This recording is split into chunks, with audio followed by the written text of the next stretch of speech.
You can run the best campaign, you can even become the nominee, and you can have the election stolen from you. How can you win with Russian interference, though? That's the real what I'm thing. scared about in 2020. But rightly. Because I think he's an illegitimate president that didn't really win. So how do you fight against that in 2020? You are absolutely right. He's an illegitimate president in my mind. Would you be my vice presidential candidate? Folks, look, I absolutely agree. Trump didn't actually win the election in 2016. He lost the election, and he was put into office because the Russians interfered. Russia interfered with our election, attacked our democracy for the sole purpose of artificially placing someone at 1600 Pennsylvania Avenue.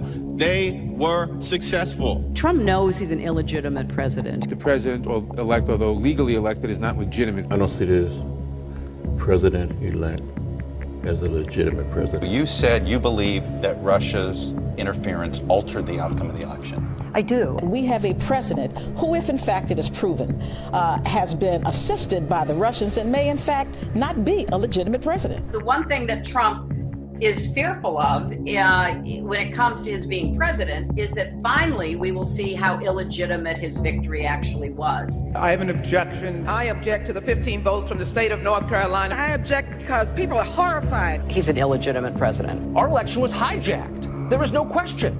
Congress has a duty to hashtag protect our democracy and hashtag follow the facts. John Lewis is completely right. There is a cloud of illegitimacy around the election of Donald Trump. The Russians interfered with his election. James Comey and the FBI interfered with his election. The fake news industry interfered with his election. Trump knows he's an illegitimate president who got illegitimate foreign help. Do you believe Trump is a legitimate president? What I believe is that there's no question that the outcome of this election was affected by the Russian interference. There absolutely is a cloud of illegitimacy. So that legitimacy is in question, yes. So that was a very tainted election, and in that sense, it's illegitimate. Why do you think the president is going to such great lengths to essentially prove that he beat you? Because he knows he didn't. He knows he's an illegitimate president. Stolen emails, stolen election. Welcome to the world of unprecedented Trump. So do you believe President Trump is an illegitimate president? Based on what I just said, which I can't retract. He tweeted in February 2018, quote, "The more we learn about the 2016 election, the more illegitimate it becomes. America deserves to know whether we have a fake president in the Oval Office." The Russian attempt to have the election, and frankly, the FBI is weighing in on the election, I think makes his election illegitimate. There was a widespread understanding that this election was not on the level.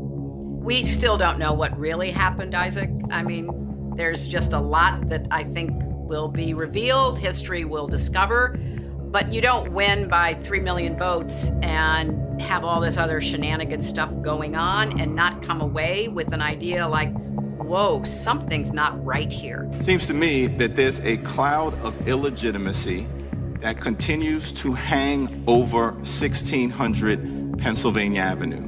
The outcome of the election was affected by their interference, and now we need to know, to what degree, if any, the Trump campaign was actually in collusion with with Russia. He knows he's an illegitimate president. So of course he's obsessed with me. And I believe that it's a guilty conscience. We actually won the last presidential election, folks. They stole the last presidential election. And Al Gore won that election. I think he won it anyway. Actually, I think I carried Florida. Al Gore won the election nationwide and also in Florida, but the Supreme Court ruled the other way. Al Gore got more votes, but not enough to stay out of the Supreme Court, where President Bush was elected 5-4. Bush versus Gore. A court took away a presidency. If all the votes were counted in Florida, that Al Gore would be president today and George Bush would be back in office. I come from Florida, where you and others participated in what I call the United States coup d'etat. In 2013, according to reports, Vice President Joe Biden, he claimed that Al Gore was the one who was elected president.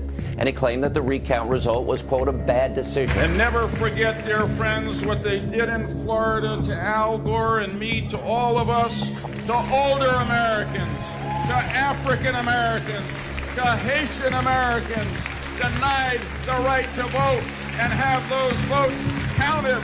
I do believe that the projections were right in the first place at 7 o'clock when they called it for Gore. Let me tell you something. Without a doubt, George Bush did not carry Florida, and it was not close. There's no question that you won the state of Florida. Oh, thank you, Charles. No, it's a question. That's a question. We will never know because the votes weren't counted. But did in your judgment? No, I mean, that's a fact. Unfortunately. Yeah. And there is no other way of saying it but be very blunt. Al Gore won the state of Florida in 2000, and we should never forget it. Most Americans, or a great many Americans, don't have confidence that the election of 2000 was fair. But I don't believe we lost. I believe we just failed to have all of the votes counted. The Supreme Court elected the president. 2004, yes. Al Gore won the state of Florida in 2000, although not the presidency. We know we won this election. They know we won this election. And Americans know we won this election. I know some people want you to believe that the Gore campaign was a campaign that wasn't able to complete its mission. We did. Had all of those votes been counted in Florida, I think Al Gore would be president today. We had more votes.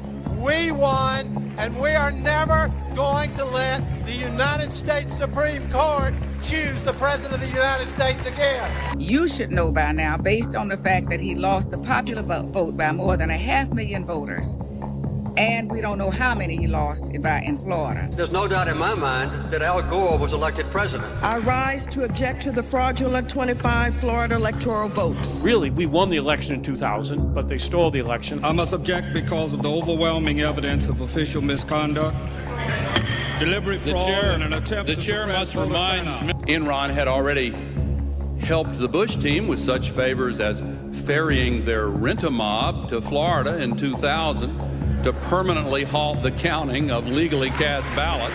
It is signed by myself on behalf of my diverse constituents and the millions of Americans who have been disenfranchised by Florida's inaccurate vote count. The Supreme Court, not the people of the United States, decided this election. Speaking to a Democratic group in Chicago Tuesday, he made it clear he thinks Al Gore was the winner. By the time it was over, our candidate had won the popular vote, and the only way they could win the election was to stop the voting in Florida. Katherine Harris, Jeb Bush, Jim Baker, and the Supreme Court hadn't tampered with the results, Al Gore would be president. I think that the issue before us today is not who won or should have won the 2000 presidential election. That issue has been settled, not to my belief, but it has been settled.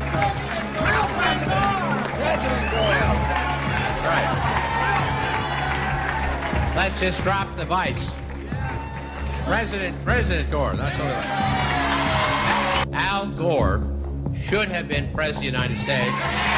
Al Gore made it possible for George Bush to be the only appointed president in the history of these United States. Democrats have won the past 3 presidential elections. In 2000, unions turned out 25% of the vote, and Al Gore won. But the Supreme Court tampered? That's a large charge. The Supreme Court stopped the counting of the votes, and if they'd let the count go on, Al Gore would have got the necessary votes. The Supreme Court selected George W. Bush as the president. He was not elected. There is overwhelming evidence that George W. Bush did not win this election. What I observed as a voter, as a citizen of Illinois 4 years ago, were troubling evidence of the fact that not every vote was being counted. Don't think that George W. Bush won the election in 2000 against Al Gore, because I think he probably lost Florida and also that nationwide. If you invite me back on this show in about 8 weeks, I think you're going to learn that Al Gore actually did get all the votes there. I felt what happened in Florida was a carefully worked out conspiracy. That many things could not go wrong in one state without there having been a conspiracy. And many different things did go wrong. Many tricks were pulled of various kinds. The vice president did win, but and I do believe that the majority of voters that intended to go to polls last year wanted to vote and cast their votes for Al Gore. I do believe that in terms of Florida as well. The court has been thwarting formation of the popular will, the most spectacular example being Bush versus Gore, where the majority, by a 5-4 vote, enjoined the counting of more than 100,000 ballots in Florida and essentially gave America its first court-appointed president. Even though Al Gore won the election, he won't take office. That election was stolen from the rightful winner. So, Mr. Speaker, I'm here today to talk about a stolen presidential election. I think in 2000, everybody thought, well, he did win the election, Al Gore. He started dividing America here in Florida by trying to take an election that I think any reasonable person would say he hadn't actually won. What happened in Florida will go down in history as a coup d'etat. Could we conclude, or is it possible that there was a conspiracy and Florida officials were involved in the conspiracy?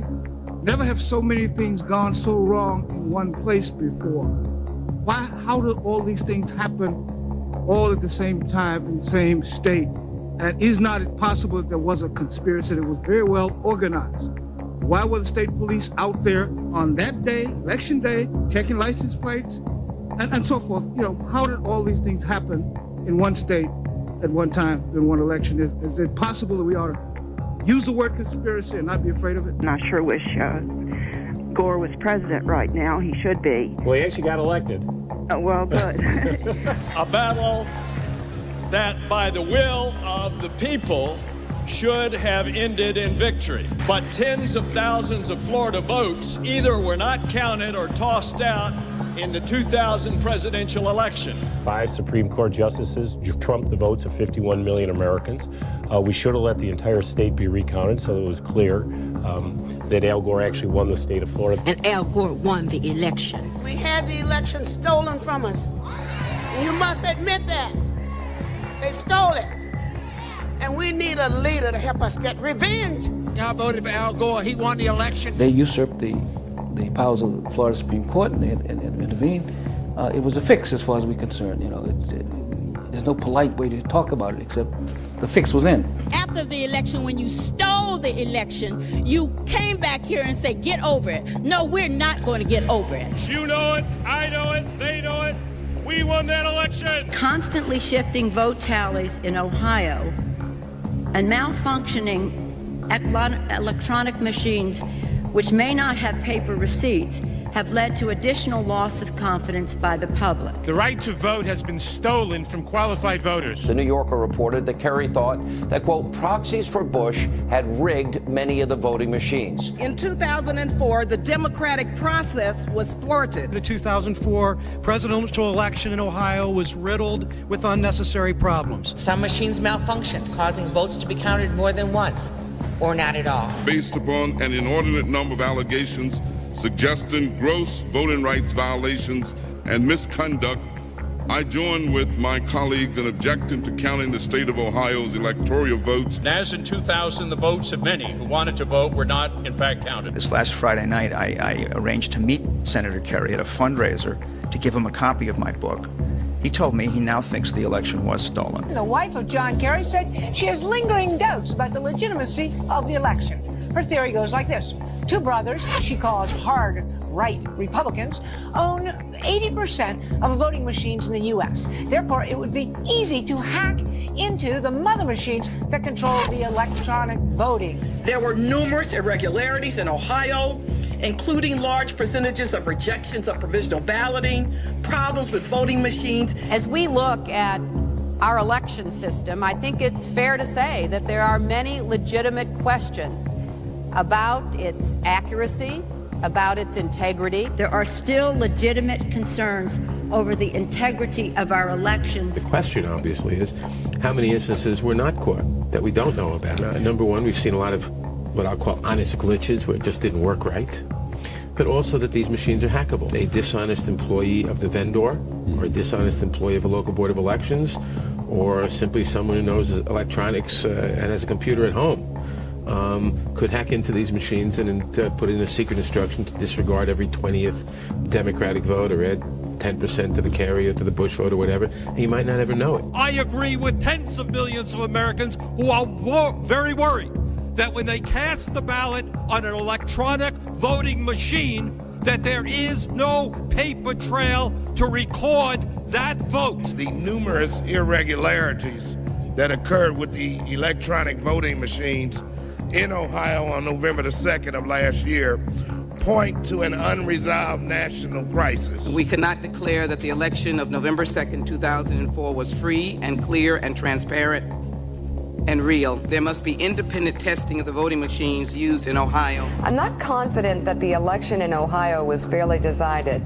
We know that there was substantial voter suppression, and the machines were not reliable. The members of Congress who have brought this challenge are speaking up for their aggrieved constituents, many of whom may have been disenfranchised in this process. Treating today's electoral vote count in Congress as a meaningless ritual would be an insult to our democracy unless we registered our own protest against the obviously flawed voting process that took place in so many of our states. Voters who wish to cast a vote for president or vice president can't approach the polls with certainty that their vote will be counted. One of the most significant problems in Ohio and in many other states was the lack of measures to ensure the integrity of electronic voting machines. In 2004, they caused Democratic voters in Ohio to wait for 8 hours before they could cast their ballot.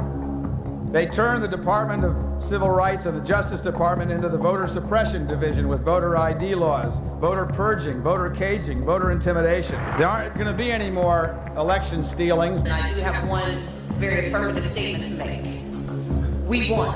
But I didn't lose. I got the votes. But we won't know exactly how many because of how they cheated. I did win my election. I just didn't get to have the job. We were robbed of an election. Without voter suppression, Stacey Abrams would be the governor of Georgia.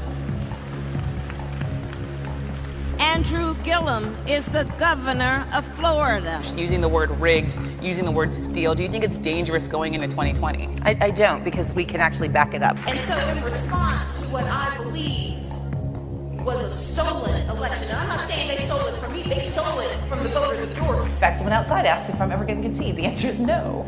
If she'd had a fair election, she already would have won. This is not a speech of concession. Because concession means to acknowledge an action is right, true, or proper. And I will not concede because the erosion of our democracy is not right. You refused to concede and say that you lost. Do you stand by that decision today? Absolutely. If Stacey Abrams doesn't win in Georgia, they stole it. It's clear. It's clear. Steal your election. It was not a free and fair election. I think the election was stolen from the people of Georgia. I believe it was stolen from the voters. I think that Stacey Abrams' election is being stolen from her. The election was not fair. The process was not fair. Thousands of Georgians had their voices stolen because they were not able to cast ballots, and they cannot be guaranteed that their votes will be counted in 2020 if we don't do this right. If what happens to you happens nationally, and we see whoever wins the Democratic nominee, if they say, actually, I can prove that there's a number of votes in every state and that the same thing that you just described happens in multiple states, should they concede? I do not think we should concede an election until we know the results of an election. I still fundamentally believed it could be fair. And that's just not how life works. If it looks like it's cheating, it probably is. If it looks like it's rigged, it probably is. She would be the governor of Georgia today had the governor of Georgia not disenfranchised 1.4 million Georgia voters before the election. That's what happened to Stacey Abrams. They took the votes away. We've been raised to believe that it is invalid, in fact, it's uncouth to call the question. That if you want to run for office again, you've got to concede the election so that everyone knows you're a good sport. I'm not.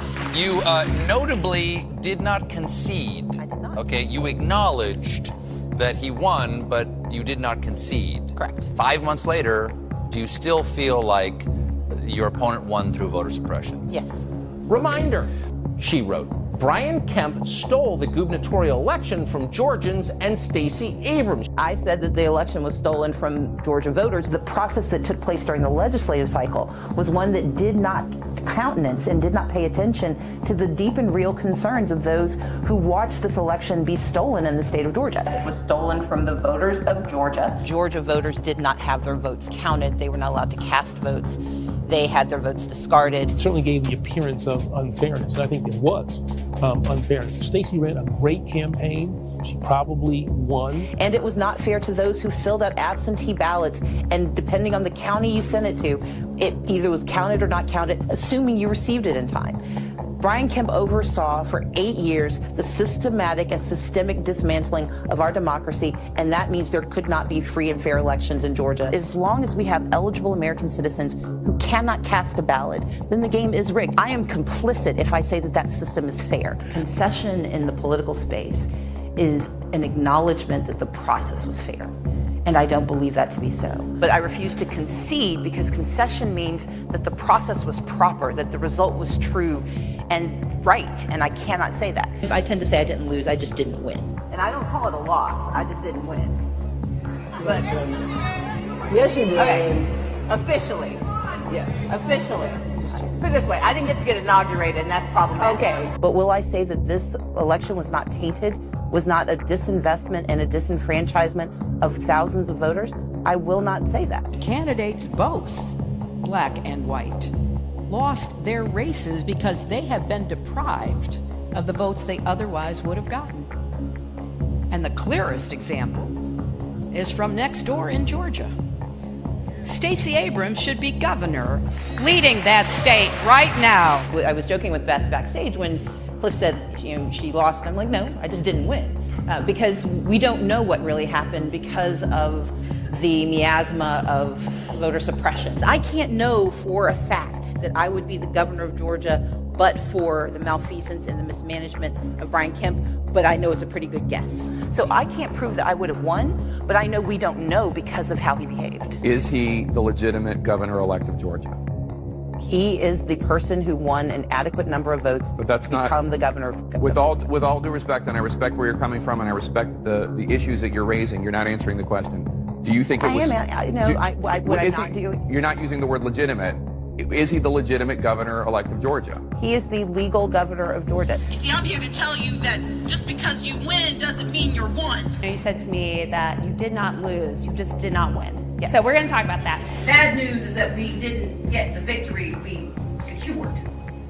And the thing is, we will never know empirically that I got more votes because we will never know which votes didn't get counted. This was not fair, it was not right, and it is deeply improper that someone could ascend to that role having performed so basely and so crassly against the very people he is now supposed to represent. The election was not fair, the process was not fair. So you don't feel that you lost fair and square? I do recognize I am not the governor of Georgia, but I do like to point out something that is true for me and for many in our state, and that is we won. I'm not saying it's going to be legit.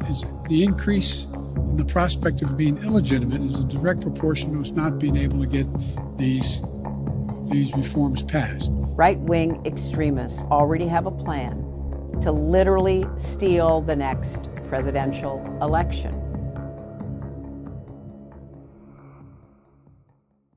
It's not as if it's just Republicans who have monkeyed around with elections in the past. Sometimes Democrats have too. Whenever people are in power, they have this tendency to try to, tilt things in their direction.